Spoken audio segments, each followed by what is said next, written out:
미인 선발 대회를 보고 있던 뚱뚱한 딸이 갑자기 엄마를 쳐다보면서 이렇게 말했습니다. 엄마는 왜 나를 이렇게 뚱뚱하게 낳아서 저런 데도 못 나가게 하는 거야? 이 어이없는 말에 엄마가 이렇게 대답을 합니다. 얘 입은 삐뚤어졌어도 말은 똑바로 하라고 했다. 내가 너를 낳을 때도 분명히 2.8kg였어. 많은 사람들이 비만의 문제로 요새 고민들을 많이 합니다. 비만하게 된 이유가 운동을 잘 안 해서 또 회식 때문에 밤에 너무 늦게 야식을 먹어서 이유는 많이 있지만 사실은 근본적인 문제들을 가만히 보다 보면 다 스트레스 때문에 많이 그렇게 되는 것 같아요. 사회가 너무나도 빨리 변화되고 또 거기에 적응해야 되고 또 도태되지 않아야 되고 뭔가 무너지지 않고 버티려고 하다 보니까 사람들에게 스트레스가 생기는 것은 당연한 것 같습니다. 게다가 최근에 보면 휴대폰을 펼치면 다 SNS에 들어가잖아요. 인스타그램도 보고 페이스북도 보고 여러 가지들을 보게 되죠. 거기 보면 자기 자랑이 왜 이렇게 많은지 모르겠어요. 어디 해외여행을 이번에 갔다 왔다. 명품을 샀다. 비싼 동네로 이사를 했다. 이런 SNS에서 자랑들이 얼마나 많은지 그걸 볼 때마다 사람들이 느끼는 게 상대적인 어떤 상대적인 박탈감 그리고 실패감 이런 것들을 느끼게 됩니다. 그걸 보면서 와, 내 인생은 왜 이 모양인가 라는 스트레스를 또 받게 되죠. 누군가의 글입니다. 기억하라. 휴대폰이 당신의 마음의 평안을 빼앗아 가고 있음을. 우리는 이제 매일 핸드폰을 통해 별의별 뉴스와 이미지들로 마음의 폭격을 받고 있다. 이 폭격은 각종 상업 광고들로만 오는 것이 아니다. 부자들과 유명인들, 심지어 우리 친구들과 가족들까지 그들의 최고의 순간들을 찍은 사진들로 우리를 불만족으로 몰아가고 있다. 자신의 삶에 대한 감사와 기쁨과 만족을 누리지 못하고 다른 사람의 삶을 탐욕스럽게 갈망하도록 만든다. 그렇게 우리는 더 많이를 외치는 문화 속에 살고 있다. 활활 타오르는 탐욕의 문화, 모든 것을 요구하는 문화, 더 많은 음식, 더 많은 음료, 더 많은 옷, 더 많은 전자기기, 더 많은 앱, 더 많은 물건, 더 큰 집, 더 많은 경험, 더 많은 해외여행을 갈망하는 세상, 거기에 나도 모르게 경쟁적으로 빠져든다. 우리가 가만히 있으려고 해도 주변에서 점점 가만히 놔두지 않습니다. 우리가 나 혼자 뭔가 자족하면서 그냥 여유롭게 사는 삶을 살고 싶어도 어느 순간에 거기에서 자꾸만 밀려나고 있는 거죠. 우리를 가만히 놔두지 않습니다. 그래서 어느 정신과 의사는 이렇게 말합니다. 현대인에 있어서 스트레스는 끝이 없습니다. 특히 초기 성인기에는 해결해야 될 과제들이 짧은 시간에 정말 다양하게 찾아옵니다. 무슨 전공을 선택하고 무슨 직업을 가져야 할지, 어떤 친구들을 사귀고 연애는 어떻게 성공할 수 있을지 산 넘어 산입니다. 눈앞의 일들로도 허덕이는데 결혼, 육아, 집 장만까지 떠올리면 머리가 터질 것 같습니다. 겨우 한 단계씩 어렵게 밟아가고 있는데 누군가 가상화폐로 비트코인으로 큰 돈을 벌었다든지 유튜버로 유명해졌다는 그런 이야기를 들으면 괜히 기운이 빠집니다. 갑자기 금수저인 친구가 부러워지죠. 집값이 너무 올라 고연봉자도 집을 사려면 시간이 한참 걸린다는 뉴스에는 또 억울하고 화도 납니다. 기초연구를 하던 대학원생의 실험 결과가 잘 나와서 너무 기뻐하고 있었는데 또 우연히 창업에 성공한 친구를 마주치고 나서는 풀이 죽곤 합니다. 그렇게 상대적인 실패의 담을 크게 곱씹으며 우울증에 빠지기도 하고 가슴이 답답해지더니 숨을 못 쉴 것 같다고 공황을 호소하기도 합니다. 속이 상해서 술을 마셨더니 기분이 좀 나아져서 반복해서 술을 계속 먹다가 술 없이 못 자는 지경에 이르기도 합니다. 이런 이야기를 볼 때마다 정말 세상에 스트레스 받을 일들이 많죠. 혼자서 좀 조용하게 살아갈 수 있는 상황이 되지를 못합니다. 살다 보니까 많은 사람들이 스트레스 때문에 힘들어하죠. 그러면서 많이 답답해하고 복잡하다고 이야기하고 우리의 인생을 도대체 어디서부터 어떻게 풀어가야 될지 막연하다라는 말도 하긴 합니다.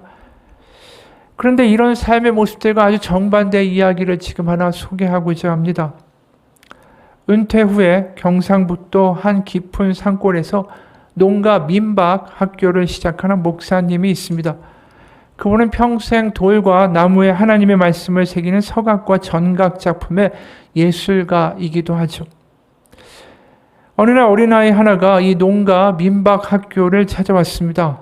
와서는 거실 뒤에 책꽂이에 있는 책들을 구경하면서 뒤척거리길래 목사님이 물었습니다. 그래, 읽고 싶은 책이니? 어떻게 여기 왔어?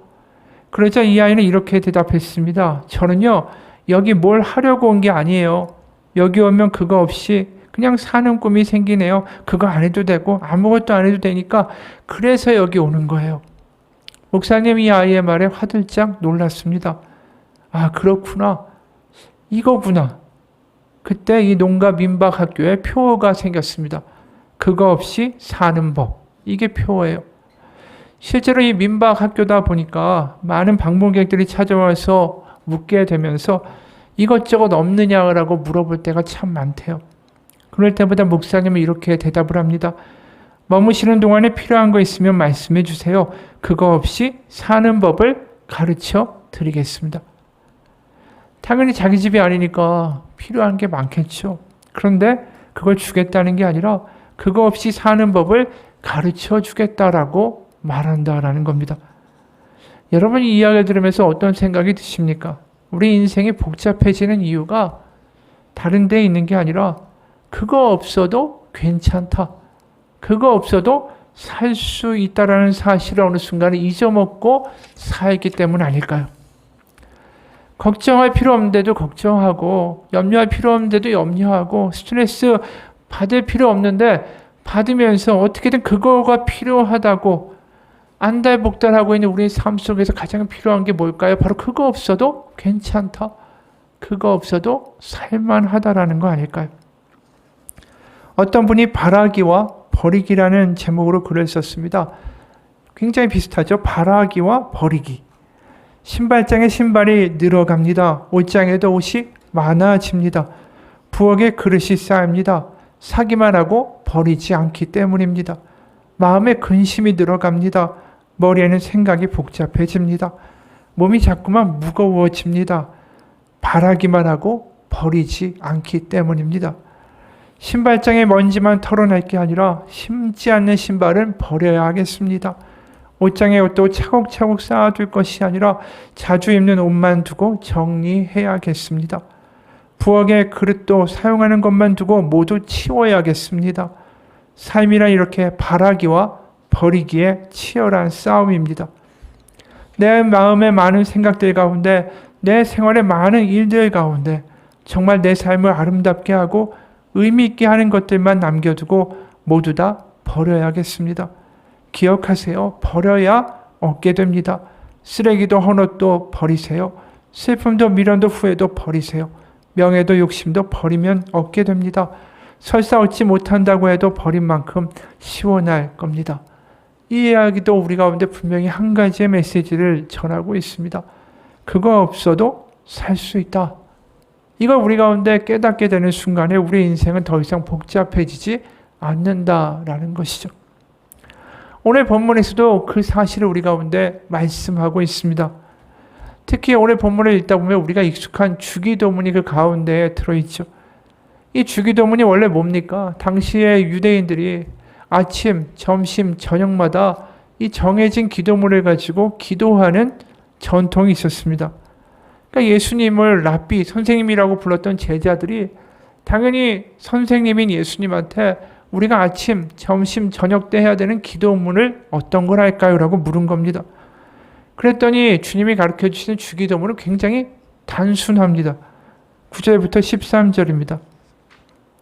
하늘에 계신 우리 아버지여, 이름이 거룩히 여김을 받으시오며 나라가 임하시오며 뜻이 하늘에서 이루어진 것 같이 땅에서도 이루어지이다. 오늘 우리에게 일용할 양식을 주시옵고 우리가 우리에게 죄 지은 자를 사하여 준 것 같이 우리 죄를 사하여 주시옵고 우리를 시험에 들게 하지 마시옵고 다만 악에서 구하시옵소서. 나라와 권세와 영광이 아버지께 영원히 있사옵나이다. 아멘. 근데 이 기도를 우리가 참 많이 하죠. 근데 이 기도를 하면서 어떤 생각이 드십니까? 이 기도를 정말 우리가 진심으로 하게 된다면 우리 마음 가운데 드는 생각이 뭘까요? 그건 바로 내가 그거 없어도 살 수 있다라는 확신이 들어요. 이 주기도문을 하다 보면. 왜 그럴까요? 먼저 서두에 하나님의 나라가 임하기를, 그분의 뜻이 이 땅 가운데 이루어지기를 간구하게 됩니다. 그건 뭡니까? 내가 만드는 이 땅에서의 내가 원하는 모습의 왕국이 아니라, 내가 원하는 소원이 아니라 하나님의 나라를 구하는 거죠. 이걸 구하다 보면 무슨 일이 벌어집니까? 내 시야가 넓어지는 거예요. 눈앞에 보이는 게 다가 아니라는 것들을 느끼게 되는 겁니다. 하나님의 나라라는 시각, 보다 높은 곳에서 뭔가를 바라보게 될 때 지금 내가 안달복달하는 것들이 달라 보이게 되는 거죠. 내가 욕심을 부리고 꼭 있어야 된다라는 그것이 어느 순간에 작아 보이게 되는 겁니다. 마치 30살 난 사람한테 뽀로로 장난감이 아무 의미가 없는 것처럼 우리가 하나님의 나라가 또 하나님의 뜻이, 이런 이야기를 우리 마음 가운데 진심으로 고백하는 순간에 우리의 시각이 달라진다라는 거죠. 그 다음에 일용할 양식을 달라고 구합니다. 이 간구를 진심으로 하다 보면 무슨 일이 벌어질까요? 내가 뭔가를 창고에 쌓아둘 필요가 없다라는 것을 깨닫게 되죠.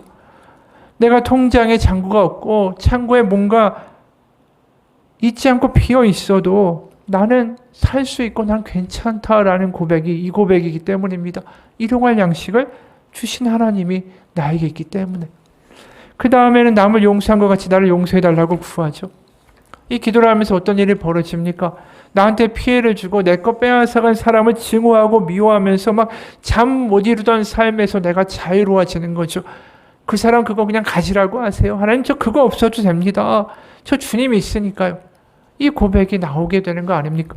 마지막으로 시험과 악에서 나를 구해달라고 구합니다. 근데 시험 자체가 어디서 나오는 걸까요? 야고보서 1장 14, 15절입니다.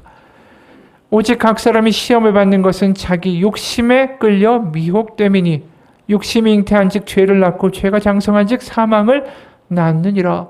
분명히 그 시험이라는 게 어디서 나온다고 말합니까? 자기 욕심이라고 이야기하는 거죠. 나를 시험과 악에서 구해달라고 하는 말은 내 욕심에서 내가 벗어나게 해달라는 거예요. 그거 있어야만 된다라고 어떻게든 그거 얻으려고 욕심 부리던 그 삶에서 내가 벗어나서 그거 없어도 괜찮다라는 믿음, 확신의 삶으로 변화되게 해달라는 이야기라는 겁니다.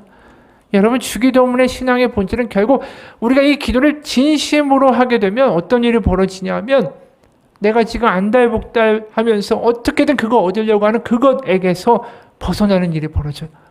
그거 없어도 괜찮다라는 확신이 생겨요. 그거 없어도 살만하다라는 이 뭔가의 깨달음이 생긴다라는 거죠. 어떻게 그럴까요? 이 주기도문의 모든 근거가 어디에 붙어 있냐면 하늘에 계신 우리 아버지여, 여기에 붙어 있어요. 여러분, 하늘에 계신 분이 나의 아버지라는 그 사실 때문에 이 주기도문의 모든 내용들이 가능한 거예요. 그거 없어도 괜찮다라고 내 안에 확신이 들기 시작하는 거예요. 주기도문 앞뒤에도 무슨 내용이 붙어 있는지 아십니까? 기도를 어떻게 해야 되는가? 금식을 어떻게 해야 되는가? 그 이야기가 나옵니다. 5절, 7절 보면 이런 말씀이 나와요. 또 너희는 기도할 때 외식하는 자와 같이 하지 말라. 7절 또 기도할 때 이방인과 같이 중언부언하지 말라. 남한테 보이려고 근사하게 기도할 필요도 없어. 하나님이 좀 잘 들으시라고 막 미사오구를 섞고 길게 기도하면서 그렇게 나갈 필요도 없어. 왜? 6절, 8절에 너는 기도할 때 내 골방에 들어가 문을 닫고 은밀한 중에 계신 내 아버지께 기도하라. 은밀한 중에 보시는 내 아버지께서 갚으시리라. 그러므로 그들을 본받지 말라. 구하기 전에 너에게 있어야 할 것을 하나님 너희 아버지께서 아시느니라.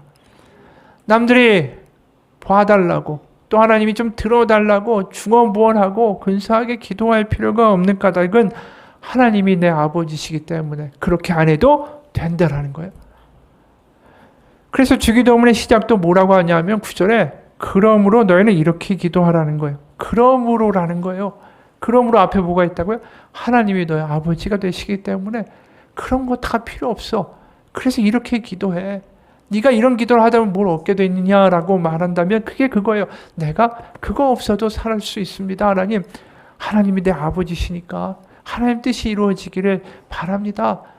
내 먹을 거 하나님이 책임지실 거고 그거 없어도 내가 분노할 필요 없습니다. 이렇게 된다라는 거예요. 그래서 주기도문 이후에 나오는 금식의 이야기도 같은 맥락에 16, 18절 금식할 때 너희는 외식하는 자들에게 같이 슬픈 기색을 보이지 말라. 그들은 금식하는 것을 사람에게 보이려고 얼굴을 흉하게 하느니라. 17절, 18절 너는 금식할 때 머리에 기름을 바르고 얼굴을 씻으라. 이는 금식하는 자로 사람에게 보이지 않고 오직 은밀한 중에 계신 내 아버지께 보이게 하려 함이라. 은밀한 중에 보시는 내 아버지께서 갚으시리라. 여기도 동일하죠. 남들이 몰라줘도 남들이 좀 무시해도 괜찮다라는 거예요. 왜요? 하나님 아버지가 다 갚아주시니까. 다 아시니까. 여러분 우리 인생이 복잡한데 그 복잡한 인생을 해결할 수 있는 답은 어디에 있을까요? 하나님이 내 아버지시다라는 사실이 내 마음을 장악할 때 가능한 거예요. 내가 그게 완전히 경험되고 그것이 내 삶에서 믿어질 때에 우리의 삶은 더 이상 복잡해지지 않습니다. 그거 없어도 살고요. 하나님 아버지가 계시니까. 하나님이 내 아버지시니까 그거 없어도 괜찮다라는 거예요. 염려 안 해도 되고 따지지 않아도 되고 그거 뺏어갔다고 미워하지 않아도 돼요. 용서해 줄 수 있는 마음이 생기고 그거 없어서 안 되니까 그거 가지려고 거짓말하고 막 비교하고 질투하고 이런 짓도 안 해도 되는 거예요. 그게 우리 삶 속에서 일어날 때 우리의 삶은 참 단순해져요.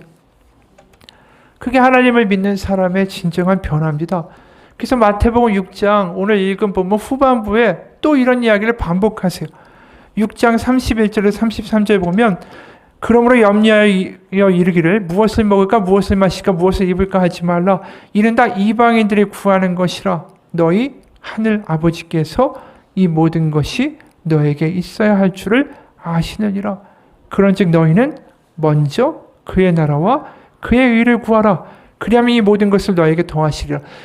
여기서 뭐라고 말씀합니까? 그의 나라와 그의 의를 구하라. 이게 뭐죠? 주기도문의 내용이잖아요. 주기도문의 맨 처음이 그거 아닙니까? 하나님의 나라가 또 하나님의 뜻이 이 땅 가운데 이루어지게 해달라고. 결국 주기도문의 핵심에 있는 이야기는 뭐냐 하면 결국 단순하게 살아갈 수 있는 삶, 그것이 없어도 되는 삶, 염려하지 않는 삶의 핵심에는 결국 뭐가 있습니까? 결국 하나님 아버지가 나를 아시고 그분이 그냥 하나님이 아니라 멀리 있는 하나님이 아니라 나의 아버지가 되어주신다는 것을 믿을 때 나오는 것입니다. 사도 바울도 비슷한 이야기를 합니다. 고린도전서 9장 24에서 27절을 보면 운동장에서 다름질하는 자들이 다 달릴지라도 오직 상을 받는 사람은 한 사람인 줄 너희가 알지 못하느냐. 너희도 상을 받도록 이와 같이 다름질하라. 이기기를 다투는 자마다 모든 일에 절제하라니 그들은 썩을 승리자의 관을 얻고자 하되 우리는 썩지 아니할 것을 얻고자 하노라. 그러므로 나는 다름질하기를 향방 없는 것 같이 아니하고 싸우기를 허공치는 것 같이 아니하며 내가 내 몸을 쳐 복종하게 함은 내가 남에게 전파한 후에 자신이 도리어 버림을 당할까 두려워함이로다. 여기 사도 바울이 하는 이야기가 뭡니까? 우리 인생을 그대로 이야기하죠. 뭔가 경주를 하듯이 막 달려가요.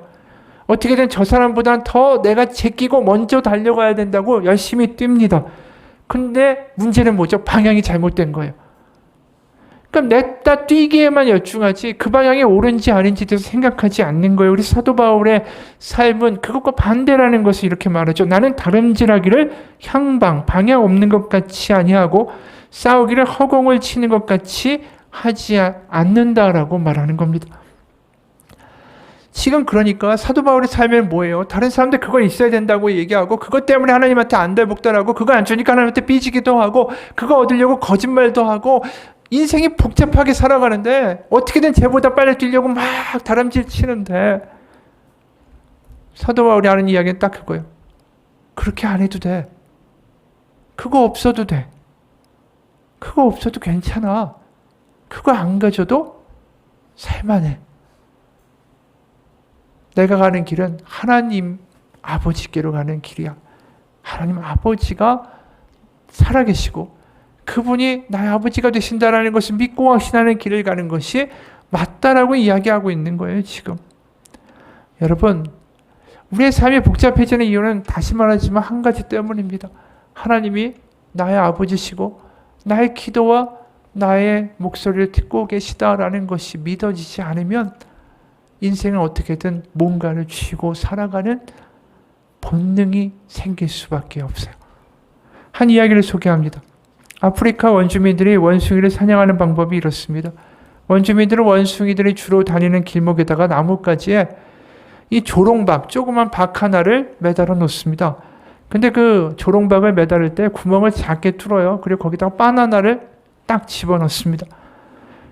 그리고 그걸 매달아 두면 원숭이가 지나가다가 조롱박 속에 있는 바나나 냄새를 맡고서는 바나나를 봅니다. 그리고 손을 싹 집어넣죠. 손이 잘 들어가요. 근데 문제는 꺼낼 때 구멍이 작으니까 바나나가 걸리니까 이렇게 끌어당기려고 하다 보니까 손이 안 빠지는 거죠. 그러다가 사냥꾼이 오게 되면 당연히 그거 놓고서 손 빼고 도망가야 되는 거 아닙니까? 그런데 원숭이는 한 손에 바나나를 쥐고 조롱박 속에서 빠져나오지 못하니까 거기서 그대로 사냥꾼한테 붙잡힌다라는 거죠. 이 원숭이를 보면서 참 어리석다라고 말할지 모르겠습니다. 그런데 원숭이가 우리라는 거죠. 원숭이가 지금 바나나를 붙잡은 걸로 보입니까? 아니에요. 바나나에 붙잡힌 거죠. 우리도 마찬가지예요. 내가 원하는 그것을 붙잡으려고 하는 것이 아니라 거기에 붙잡혀 있는 거예요, 사실은. 여러분, 우리 인생이 복잡해지고 모든 것이 혼란스럽다면 딱 이 상황에 빠져 있는 겁니다. 거기서 벗어날 수 있는 길은 하나뿐입니다. 바나나를 놔야죠. 그걸 놔야죠. 그걸 놓을 수 있는 힘은 어디서 올까요? 하나님의 아버지시니까 그거 없어도 돼. 이거밖에 없어요. 여러분, 예수님을 믿는다는 게 다른 게 아닙니다. 은혜를 경험한다는 게 다른 게 아닙니다. 내 삶 속에서 불필요한 것을 제대로 알게 되는 게 은혜 입은 사람이에요. 그거 없어도 살 수 없다는 것을 깨닫게 되는 게 은혜를 입은 사람들의 모습입니다. 그런데도 우리는 그것에 붙잡혀서 포로가 돼서 그쪽으로 열심히 달려가는 삶을 멈추지 못해요. 순간순간마다 그것을 자꾸만 곁눈질하면서 그걸 그래 나도 가져야 되겠다는 마음에서 유혹에서 벗어나지 못합니다. 그래서 아까 주기도문이 언제 기도하는 것이라고 말했습니까? 어쩌다가 한 번이 아니에요. 매일 아침, 점심, 저녁이에요. 왜 그럴까요? 우리의 삶 속에서 하나님이 아버지시고 그거 없어도 되라는 그런 내 마음의 확신이 계속 고백되어야 된다는 거죠. 그게 그 하나님이 아버지가 되신다는 그 고백이, 그래서 내가 그거 없어도 된다는 확신이 나를 완전히 장악하지 못하면은 우리는 순식간에 또 그거 얻으려고 거짓말하고요, 질투하고요, 비교하고 미워하고 안달복달할 수 있기 때문입니다. 우리가 계속 흔들거리기 때문이에요. 우리가 이 주기도문이라고 말하는 이 기도 가운데 하나님이 내 아버지시고 그것이 없어도 된다는 확신을 얻게 되는 게, 그게 내 혼자만의 노력이 아니라 갈라디아서 4장 6절에 보면 이런 말씀이 있어요. 너희가 아들임으로 하나님이 그 아들의 영을 우리 마음 가운데 보내사 아빠, 아버지라 부르게 하셨느니라. 우리가 주기도문을 할 때마다 뭐라고 부르죠? 어떤 기도든 간에 시작이 하늘에 계신 우리 아버지요. 내가 이 아버지라고 나를 부를 때, 하나님을 나의 아버지라고 부를 때, 그게 그냥 나의 독백이 아니라 성령 가운데 정말 하나님이 나의 아버지가 되신다는 것이 우리 마음 가운데 울림이 있을 때 우리의 기도는 능력의 기도가 되고, 그 기도가 나의 주기도문을 이렇게 기도하면서 나아갈 때 결국 우리는 뭘 확신을 얻게 되냐 하면 하나님이 아버지시니까 그거 없어도 된다는 확신을 얻게 되는 거예요. 그러니까 내 혼자 야 그거 없어도 돼 이렇게 뭐 포기하고 달관하자는 불교식의 이야기가 아닙니다. 우리가 이야기하는 기독교는 성령이 우리 가운데 오셔서 하나님을 아빠 아버지라고 확신하게 하신다는 데 있어요. 그러니까 하나님이 나의 아버지시라는 것이 내 생각이나 내 추상적인 믿음이 아니라 나를 장악하는 순간이 벌어질 때, 기도에서 그러한 삶의 순간들을 맛보게 될 때 우리는 알게 되는 거예요. 아, 이거 없어도 되네. 그럼 단순해지는 거예요. 내가 붙잡혀 있는 삶이 아니라 어느 순간 자유로운 삶이 된다는 거죠. 우리 그렇게 기도합시다. 그런 기도의 순간들이 우리 가운데 있어야 됩니다. 라고 이야기할 때 많은 분들이 이렇게 이야기하죠. 목사님 다 좋은데요. 제가 좀 시간이 없어요. 기도를 할래도 정말 바빠요. 요새 공부하느라 바쁘고요. 일이 너무 바빠요. 아이들 어려가지고 아이들 뒤치다거리 하는 것만으로도 저는 시간이 없어요. 지금 몸이 너무 살이 쪄가지고 운동하다 보면 제가 지쳐가지고 기도할 시간이 없네요. 제가 또 워낙 좀 앉아있는 걸 잘 못해요. 그래서 앉아서 기도하는 거 참 답답해서 좀 못하겠어요. 이런 말들을 하죠. 근데 어느 목사님이 이런 글을 썼습니다. 그런 말들 솔직히 다 변명이다. 하지만 이해한다. 나도 똑같은 세상에서 살기 때문이다. 예전 같으면 그런 대답을 들으면서 어색해지면 그냥 웃고 넘어갔을 거다. 하지만 나이를 먹으면 먹을수록 조금은 부담감을 줄 만큼 내 얼굴도 두꺼워졌다. 그래서 조심스럽게 묻고 싶다. 정말 그래요? 하루에 텔레비전은 몇 시간 보세요? 이렇게 말하면 분위기는 더 어색해지기 마련이다. 하지만 또 묻는다. 인터넷이나 소셜미디어, 유튜브에는 얼마나 시간을 할애하시죠? 쇼핑에는 얼마나 시간을 쓰세요? 일주일 동안 시간을 어떻게 사용하는지 한번 기록해 보기를 바란다. 그렇게 하면 당신이 시간이 없다는 말이 얼마나 황당한 말인지 충격을 받게 될 것이다. 여러분, 우리의 삶에서 뭐가 먼저일까요? 하나님이 내 아버지라는 사실이 나를 장악해서 내 안에 감동으로 살아가는 것이 제 1순위예요. 그럼 쓸데없는 짓을 안 해도 됩니다. 그런데 우리는 순서가 바뀌어서 살죠. 내 마음과 뜻과 힘을 다해 그것을 얻기 위해서 나의 모든 걸 갖다 바칩니다. 쏟아붓죠. 그리고 하나님에게는 좀처럼 시간과 기회를 드리지 않습니다. 그것이라고 말하는 게 일이든 삶의 목표든 간에 물건이든 간에 사람이든 간에 그게 어떤 성공이든 간에 그것을 어떻게든 얻어야 된다. 주야로 그것을 묵상합니다. 그러니까 마음이 계속 복잡해지는 거예요. 야, 이번 달에 내가 이 목표를 채워야 되는데 거래처 사장이 좀 어떻게 마음이 좀 변했을까? 아, 그 사람 마음이 여전히 그러면 어디 딴 데 한번 또 알아봐야 되나? 어디 알아봐야 될지. 생각은 꼬리에 꼬리를 물고 계속 이어집니다. 걱정은 걱정을 물고 계속 이어져요. 야, 이번에 실적 좀 채워서 보너스를 받아야 내가 아파트 중도금 내는데 좀 보탤 텐데 보너스 못 받으면 그 돈을 어디서 맺구나. 아, 저 사람한테 빌려야 되나? 내가 아쉬운 소리 하긴 싫은데 그럼 다른 사람한테 빌려야 되나? 그러면서 휴대폰을 까고 이제 사람들 이름을 보고 있죠. 생각에는 끝이 없습니다. 이번 시험에는 결과가 좋아야 되는데 아, 이거 좀 안 되면은 주변에 내가 볼 낯이 없는데 이 길이 안 되면은 다른 직업 어디서 구하지? 다른 사람들 보기에도 좀 괜찮은 거 구해야 되는데 그러면서 인터넷으로 또 뭐 뒤지기 시작하죠. 뒤지다가 또 딴 거 보기 시작하고 마음은 놔두면 어떤 일이 벌어지죠? 계속 복잡한 길로 가요. 마음은. 그런 상황에서 옆에서 누군가 비유를 걸죠. 부모님이든 아내든 아이들이든 남편이든 갑자기 뭐 왜 그렇게 복잡하게 누워만 있느냐고 그럼 막 짜증이 나요. 내 인생 왜 이렇게 복잡한지 주변 사람들은 왜 나한테 도움을 안 주는지 왜 내 마음을 몰라주는지 그러면서 막 소리도 지르고 인상도 쓰고 그러다 보면 어떤 일이 벌어지는지 아십니까? 야, 이놈의 집구석에서 기도를 못해 내가. 이렇게 되는 거죠. 여러분, 모든 원인이 어디에 있죠? 순서가 바뀐 데 있습니다. 우리의 마음은 놔두면요 꼬리에 꼬리를 물고 마구 달려갑니다. 그러면서 우리는 거기 질질 끌려가요. 그게 아니라 내가 할 일은 거기서 멈추는 겁니다. 그리고 말씀과 기도로 내 마음과 생각을 지키는 겁니다. 내 인생과 내 마음이 복잡해지기 전에 기도하는 거예요. 그리고 기도 가운데 하나님이 내 아버지시다라는 것을 경험하는 거예요. 그러면서 하나님이 내 아버지시니까 그래, 이것 좀 안 되면 어때? 이것 좀 없으면 어때? 하나님이 선하게 인도하시겠지. 그러면서 툭툭 털고 일어나는 거예요. 그럼 단순해져요. 복잡하지 않아요. 그러면 주변 사람들한테 내가 인상을 쓸까요? 안 쓸까요? 인상 쓸 일도 없어요. 그래서 어느 목사님이 이런 제목의 책을 냈습니다.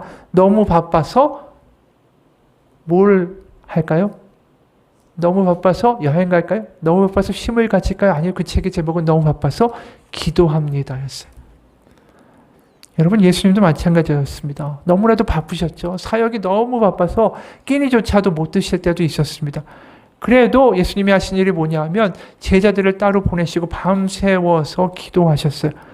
하나님과의 단둘의 시간이 중요하다는 것을 너무나도 아신 거죠. 일을 하려면 하나님과의 관계가 먼저라는 것을 알고 계셨어요. 근데 우리는 정반대죠. 일이 많아지고 바빠지고 정신이 없어질수록 제일 먼저 우리 삶에서 없어지는 게 조용한 데서 하나님과 시간을 갖는 거. 그거부터 없어요. 제일 먼저. 나중에 하지. 그래서 우리 인생이 복잡해지는 겁니다. 하나님이 내 아버지라는 사실. 그래서 그거 없어도 된다라는 분명한 깨달음이 우리 가운데 있으면 우리의 인생은 단순해질 수 있습니다. 다시 말하지만 은혜를 입은 삶은 필요 없는 게 뭔지를 아는 삶이에요. 어느 몽골 선교사님의 간증입니다. 후배 부부가 유목민의 말을 빌려탔다. 그런데 말이 갑자기 방향을 틀어서 뛰는 바람에 그 후배 부부가 말에서 떨어지고 정신을 잃었다. 급하게 응급조치를 했지만 현실과 환상을 구별하지를 못했다. 다행히 30분쯤이 지나자 기억이 정리되었고 그 사건을 통해서 후배 부부는 삶이라는 게 결국 하나님 손에 달려있다는 것을 깨닫게 됐다. 그러면서 우리가 함께 예배하는데 자신을 포함한 가족의 죽음을 그리고 생명을 모두 다 하나님께 의탁한다라는 기도를 드렸다. 주님 손에 우리의 모든 것을 맡겨드립니다. 그렇게 기도하면서 우리 삶 속에서 어떤 부분을 하나님께 맡기지 못하고 여전히 우리가 안달복달하고 있었다라는 것을 깨닫게 됐다. 하지만 그 부분마저 이 사건을 통해 하나님께 다 내어드리는 순간에 진정한 평안이 우리를 감싸고 더 이상 우리에게 두려움이 사라지는 것을 경험했다. 우리의 건강과 생명과 이 모든 것이 하나님의 손에 달려있다. 우리가 우리의 손으로 가족의 안전을 보장하겠다고 그것 있어야 된다라고 그렇게 안달복달하는 거 아무 소용이 없다. 우리에게 지켜낼 능력이 없음을 인정해야 한다. 우리가 주님께 의탁할 때, 주님께 맡길 때 비로소 우리는 자유로울 수 있기 때문이다. 여러분, 성경에서 보면 결국 믿음의 사람들이라는 것이 이걸 하는 사람들이에요. 결국 어느 순간 단순하게 살아가는 모습을 보여주고 있어요.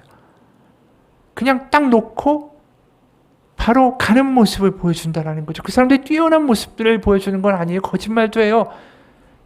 다윗 같은 경우 살인도 하고 간음도 저지릅니다. 하지만 그 사람들이 왜 대단한 인물이라고 성경에서 이야기하고 있을까? 예를 들어 창세기에서 아브라함을 보면 아브라함을 통해서 성경의 구원사가 시작이 되죠. 아브라함이 없었다면 창세기가 이 존재하지도 않고 계시록까지도 가지도 못했을 거예요. 그러니까 아브라함이 굉장히 중요한 인물이죠. 성경의 시작에 발단이 되는 인물이니까. 근데 그 사람이 어디에 살았습니까? 갈대아 우르라고 그 당시 최고의 메소포타미아 문명에 위치한 아주 부유하고 안전하고 먹을 것 많고 풍요로운 지역에 살았어요. 근데 하나님이 갑자기 그에게 뭐라고 말씀하시냐면 가나안으로 가라고 하시죠. 그러면서 던져주시는 말씀은 딱 세 줄이에요. 창세기 12장 1절에서 3절.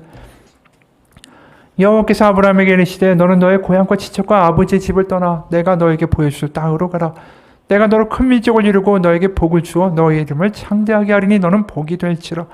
너를 축복하는 자에게는 내가 복을 내리고 너를 저주하는 자에게는 내가 저주하리니 땅의 모든 족속이 너로 말미암아 복을 얻을 것이라. 여러분, 이게 쉬운 일이 아니에요. 이 말씀대로 간다는 게 아무리 축복을 주신다고 하지만 생각해 보세요. 가나안이라는 곳은 완전히 깡시골입니다. 문명도 없어요. 땅도 농사 지을 수 있는 땅이 아닙니다. 치안? 말도 안 되죠. 어느 민족, 어느 강도가 어느 순간에 치고 들어올지 모릅니다. 걱정이 많을 수밖에 없는 거예요. 이 먹을 거 제대로 있을까? 가면? 정말 내가 여기서 누리던 거 그대로 어느 정도 누릴 수 있을까? 거기 안전할까? 모든 게 답이 없는데 모든 가족을 데리고 그 땅으로 떠난다는 게 쉬운 일이 아닙니다. 여러분 한번 생각해 보세요. 갑자기 우리가 지금 이 한국에 살다가 아프리카의 어느 시골 마을로 이주해야 된다라고 생각해 보세요. 그럼 머릿속이 너무 복잡해져요. 거기 치안은 어떨까? 경제 상황은 어떨까? 먹고 마실 음식은 깨끗할까? 거기까지 가는 길은 좀 평안할까? 풍토병은 없을까? 애들은 교육을 어디서 시키지? 하나부터 열까지 얼마나 따질 게 많겠어요. 근데 아브라함이 이 세네 줄에 이르는 하나님의 말씀에 대해서 어떻게 반응했는가? 4절에 이렇게 나와요. 12장 4절. 이에 아브라함이 여호와의 말씀을 따라갔고. 너무 복잡한 상황인데 너무 단순해요. 그리고 이 단순한 행동으로 인하여 어떤 일이 벌어지죠? 성경이 이루어진 거예요. 아브라함, 그 다음에 모세, 다윗, 그리고 예수님까지 이어지는 성경의 구원사의 스펙트럼이 이루어지는 거죠. 여러분, 이 사람이 우리에게 주는 굉장히 중요한 부분이 있어요. 뭘까요? 단순하게 반응할 수 있었던 거. 그거 어디에 있었을까요?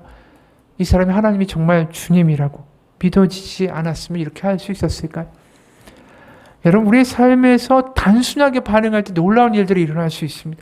그리고 단순하게 반성할 수 있는 유일한 길은 뭐죠? 하나님이 주님이고 하나님이 나의 아버지라는 것이 믿어질 때 우리의 삶에서 생각지 않은 돌파구들이 열리기 시작해요. 복잡하게 내 머리로 계산하고 경우에서 딱 따지고 그러면서 막 화내고 안달복달한 그 삶이 아니라 하나님이 나의 아버지시라는 것을 믿고 그래서 단순하게 그래 그거 없어도 돼라고 살아갈 때에 하나님은 그런 나를 통해서 놀라운 길을 인도하실 수 있다라는 거죠. 아브라함이 그거 보여주는 거예요. 여러분, 우리의 삶이 지금 복잡합니까? 어디부터 풀어가야 될지 모르겠습니까? 그럼 뭐 해야 된다고요? 기도해야 돼요. 그러면서 하나님이 내 아버지가 되신다라는 것을 경험해야 돼요. 성령이 우리 가운데 부어주시는 기름 부음의 은혜를 입어야 돼요. 그래서 그거 없어도 된다고, 꼭 그게 아니어도 된다고, 그거 없어도 살만하다고 그 고백이 우리 가운데 있어야 돼요. 그럼 그때부터 우리에게 또 다른 길이 열리기 시작합니다. 영상 하나를 보고 오늘의 설교를 마치겠습니다.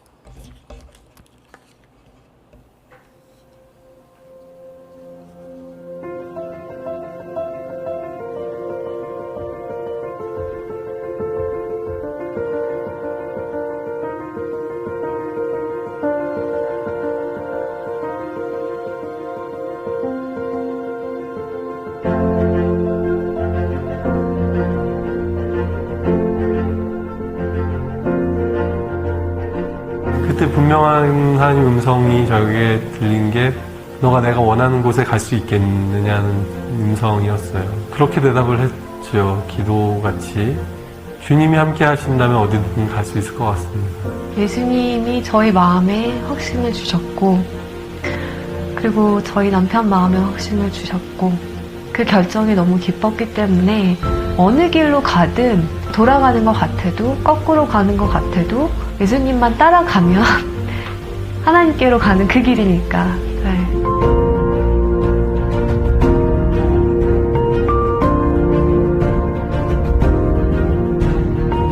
예수님이 떠나시고 나서 본인이 하셨던 일을 할 수 있는 제자들을 키우는 데 집중하셨던 것처럼 현지인 의사들과 직접 피부를 맞대고 그 사람들을 양육하고 제가 한 가지 진료를 할 수 있지만 그 진료를 할 수 있게 1명, 2명, 3명을 키울 수 있다면 그것이 더 맞는 길이 아닌가라고 저는 생각을 하고 있고 그렇게 지금도 확신하고 있어요.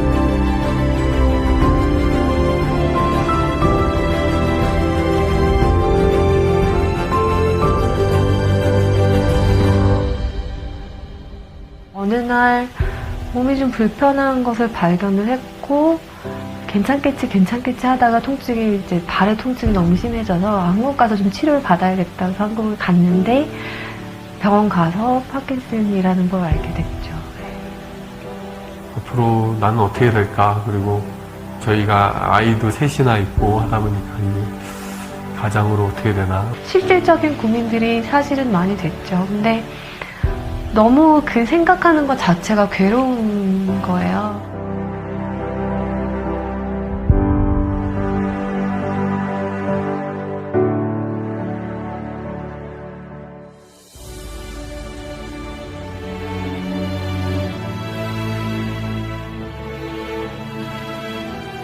아침에 산책을 갔는데 소나기가 쏟아지는 거예요. 그래서 이 나무가 막 우거져 있는 곳이 있어서 너무 비가 갑자기 오니까 거기를 잠깐 들어갔었죠. 잘 됐다 하고 서 있는데 하나님이 주시는 말씀이 비가 쏟아진다고 집으로 가지 않아도 돼. 라는 마음을 주시는 거예요. 그래서 갑작스런 그런 일을 당한다고 해서 돌아갈 필요 없고 그때 피할 수 있는 길을 내시는겠구나. 눈을 감고 기도를 하는데 하나님이 갑자기 환상을 보여주시는 거예요. 제가 천진난만한 표정으로 애기같이 정말 애기처럼 예수님 품에 이렇게 안겨가지고 예수님이 어디론가 걸어가시는 환상을 보여주셨어요. 예수님 발에서는 피가 흐르고 있었고 저는 너무 행복하게 안겨서 가는 거죠. 그때 다시 알게 됐어요. 아, 선교가 내가 하는 게 아니었구나, 진짜로. 나는 그냥 예수님 품에 안겨있는 축복을 누리는 거고 그 힘든 길을 가는 거는 예수님이 가시는 거구나. 어떨 때는 좀 심하다 싶을 정도로 또 몸이 잘 안 움직여질 때가 있어요. 저도 두려움이 확 몰려올 때도 있죠. 아, 이렇게 점점 더 몸이 굳어가는 거구나. 없는 것들, 세상에 천한 것들을 하나님이 더 기뻐 사용하시죠. 왜냐하면 하나님의 능력을 드러내시기가 더 편하니까. 저도 이제 하나님의 영광을 더 드러내기 편한 사람이 돼가는 거 아닌가 하는 생각이 들어요.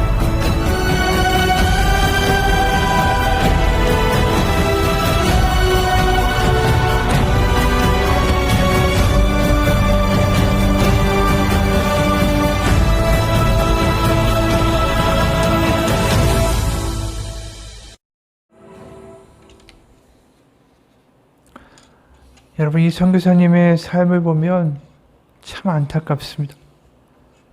하나님께 인생을 바치고 선교사가 됐는데 잘 되는 게 아니라 외과 의사에게 사형 선고인 파킨슨병까지 발병하는 당황스러운 일이 벌어지죠. 그럴 때 우리 인생은 너무나도 복잡해질 수밖에 없습니다. 이분의 삶도 굉장히 복잡했죠. 한국으로 돌아가야 되는가? 이제 인생 어떻게 살아야 되는가? 나 언제까지 괜찮을 수 있을까? 수많은 생각이 꼬리에 꼬리를 물고 이어질 수밖에 없었습니다. 그런데 그 과정 가운데 이분이 경험한 간증을 보면 비가 쏟아지는 가운데 하나님의 음성, 비가 쏟아진다고 집으로 가지 않아도 돼. 그리고 사모님에게 보여주신 환상, 그들을 품으시는 주님의 모습. 거기서 이들은 확신하게 되고 주님이 우리와 함께 하신다라는 걸 알게 되고 주님이 여전히 나의 하나님이다라는 것을 깨닫게 되고 그것이 그들의 마음 가운데 확신되고 그들을 장악하는 순간에 이분들 참 단순하게 돼요. 우리가 그런 상황이라면 너무나도 복잡했을 거예요. 그런데 이렇게 단순하게 그 길을 따라가기 시작합니다. 여러분의 삶이 복잡하지만 단순해질 수 있는 길은 하나뿐입니다. 하나님은 여전히 나의 아버지가 되시고 우리가 때로는 이해가 안 가고 때로는 상황이 복잡하다 할지라도 그 가운데도 길을 내신 하나님의 뜻이 있다는 것을 믿고 살아가는 것. 하나님이 나의 아버지가 되어주신다는 것. 그래서 때로는 내가 이게 없고 이게 안 되고 그래도 우리는 살아갈 수 있다고. 여러분, 그 믿음이 우리의 삶 가운데 있기를 원합니다. 우리가 복잡하고 이해 안 가고 어려운 삶을 살아가고 있다면 주님을 만나야 될 때라고 믿습니다. 기도해야 될 때라고 믿습니다. 하나님이 내 아버지시고 여전히 나를 사랑하시는 분이다라는 그 사실을 경험할 수 있기를 축원합니다. 그럴 때 내 뜻대로 안 되고 내가 바라는 그것이 내게 없어도 난 괜찮다고, 하나님이 내 아버지라서 괜찮다라고 말할 수 있는 은혜가 임할 거라고 믿습니다. 그러면 더 이상 복잡하지 않을 것입니다. 같이 기도하겠습니다. 하나님, 우리의 인생은 너무나도 복잡합니다. 우리의 운명이 어떻게 될지도 모르면서 우리는 1년 후, 5년 후, 10년 후를 계획하며 이 조그만 머리를 쉴 틈 없이 돌리고 우리의 마음은 쉼 없이 복잡합니다. 하나님, 하지만 이 자리에서 우리는 깨닫습니다. 우리는 하나님 없이는 아무것도 아니라는 것. 우리는 내일 일도 알 수 없는 존재라는 것. 하나님이 이런 어리석은 우리를 여전히 사랑하시고 여전히 나의 아버지가 되어주시고 나의 기도와 나의 답답한 마음에 귀 기울여 주신다는 것, 그것을 알고 살아가기 원합니다. 하나님이 나의 아버지가 되시기에 때로는 내 뜻대로 안 되기도 하고 때로는 그거 필요한데 나에게 주어지지 않아도 하나님이 아버지시니까 괜찮습니다라고 말할 수 있는 은혜가, 복이, 성령의 기름 부으심이 우리 가운데 있기 원합니다.